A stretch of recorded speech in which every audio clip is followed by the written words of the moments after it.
Caiet de prezentare. Paharul Gheorghe. Piatra semicirculară de Cartaboș. Ludwig von Schnitzelberg. Un cuplu de homosexuali. Pisica sălbatică. Și un Bionicle fără cap, pentru că dăm un motiv bun de ce ar trebui să aibă nevoie de cap. Oh.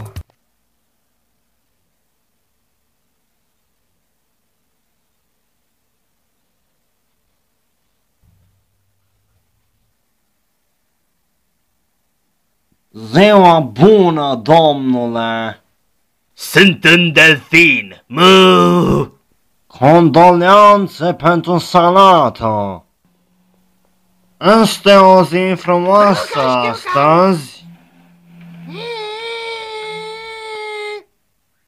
În principal mi-e rău când mă uit la curve! Fute o palmă atunci! Să vezi ieri ce am făcut, că de dimineață tot cu jânarsul am fost la gură și caut bani să vând o bucată de păr în Ciolofan. Nici să crească!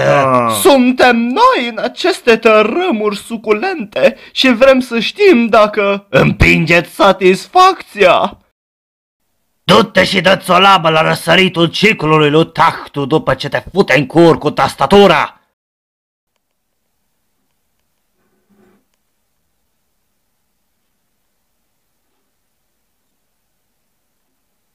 Das war ein Befehl!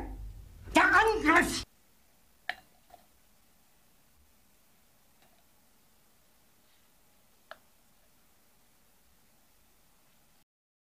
In den Weg gelegt! Ich hätte gut daran getan!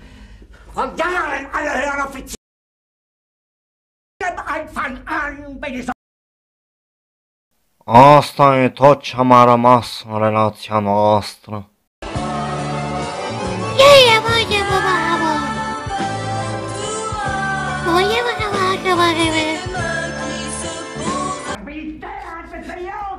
Jeder hat mich belogen, sogar die SS!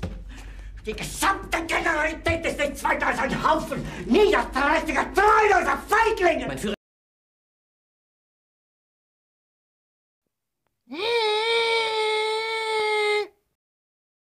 Acestea sunt artificii din inima iubirii adevărate și nimica nu o să...